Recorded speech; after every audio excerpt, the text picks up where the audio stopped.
আমরা 15 নম্বর অঙ্কটা যদি দেখি স্যার 15, তো 15তে কি বলছে আমরা যদি উদ্দীপকটা ভালো করে পড়ি।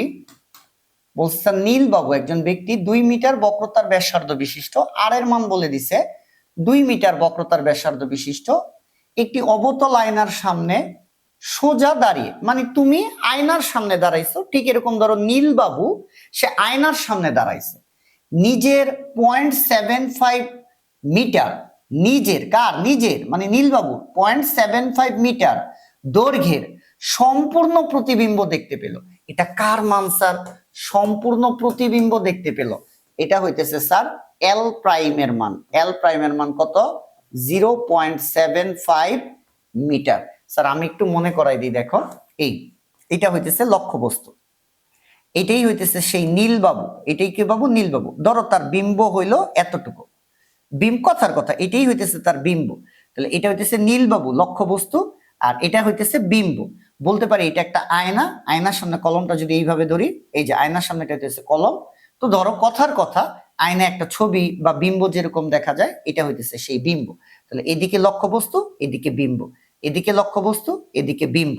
ওকে, এখন আমরা একটা সূত্র পড়ছিলাম, এম সমান সমান এল প্রাইম ডিভাইডেড বাই এল। এই এল এর পরিচয় ছিল লক্ষ্যবস্তুর দৈর্ঘ্য, লক্ষ্যবস্তুর দৈর্ঘ্য। কালারটা একটু ম্যাচিং করে দেই। এটা ছিল স্যার লক্ষ্যবস্তুর দৈর্ঘ্য, এটা কালার দিলাম, এই কালারটা লক্ষ্যবস্তুর দৈর্ঘ্য। স্যার এটা লক্ষ্যবস্তুর দৈর্ঘ্য হইতেছে এল, এই যে এই অংশটা, এটা লক্ষ্যবস্তুর দৈর্ঘ্য। এই যে স্যার দেখো এই যে কালারটা লক্ষ্যবস্তুর দৈর্ঘ্য, এটাও আমি একটু এটা এটা এটা এই যে লক্ষ্যবস্তুর দৈর্ঘ্য।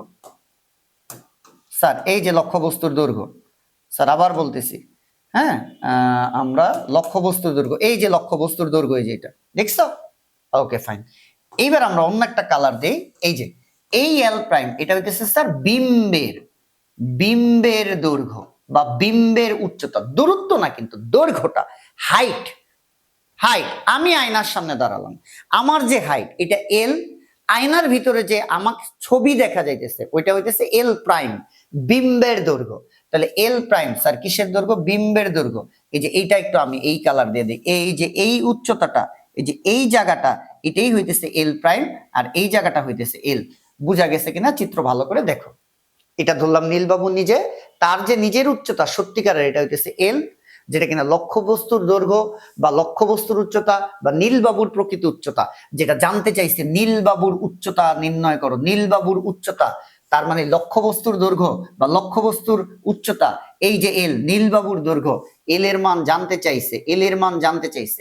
কিন্তু যেটা বলছে এই যে 0.75 মিটার দৈর্ঘ্যের সম্পূর্ণ, এটি কিন্তু প্রতিবিম্ব, তার মানে প্রতিবিম্ব বা বিম্বের দৈর্ঘ্য এল প্রাইম, যে বিম্বের দৈর্ঘ্যের মান বলে দিচ্ছে 0.75 মিটার, অর্থাৎ এল প্রাইমের মান বলে দেওয়া আছে এই যে 75 মিটার। আশা করি বুঝা গেছে। একটা হইতেছে লক্ষ্যবস্তুর দৈর্ঘ্য, একটা হইতেছে বিম্বের দৈর্ঘ্য, দ্রুত না কিন্তু হাইটটা। ঠিক আছে, আর বলছে প্রতিবিম্বের বিবর্ধন বলে দিছে, তার মানে স্যার এম এর একটা মান বলে দিছে কত? 0.5। তো স্যার আমরা কি জানি?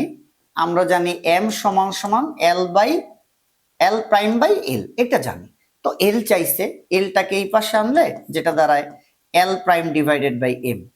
তাহলে এল প্রাইমের মান তো বলে দিছে 0.75, আর এম বিবর্ধনের মানও বলা 0.5।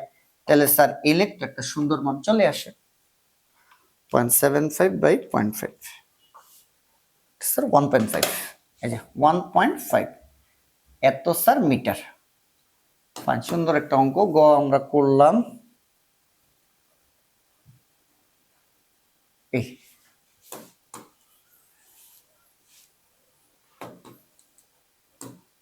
ঠিক আছে,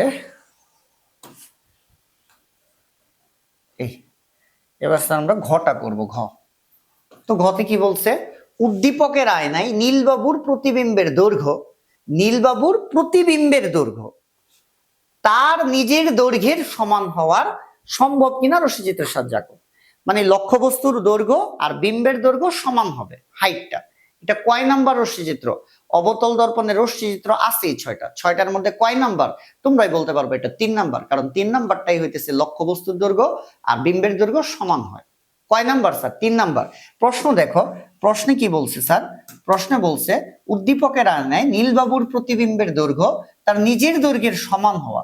তাহলে প্রতিবিম্বের দৈর্ঘ্য আর নিজের দৈর্ঘ্য মানে লক্ষ্যবস্তুর দৈর্ঘ্য, নিজের দৈর্ঘ্য, লক্ষ্যবস্তুর দৈর্ঘ্য আর বিম্বের দৈর্ঘ্য সমান হয় 3 নাম্বার রশ্মিচিত্রে। তাহলে থিওরির ক্লাস থেকে 3 নাম্বার রশ্মিচিত্রের বর্ণনা হুবহু দিতে হবে, বা এইখানে আমি দেখাইতেছি এটা কোনটার মধ্যে আমরা আঁকছি, একবার আঁকছি, তাহলে আর আঁকবো না। 3 নাম্বারটা আজকে আঁকছি।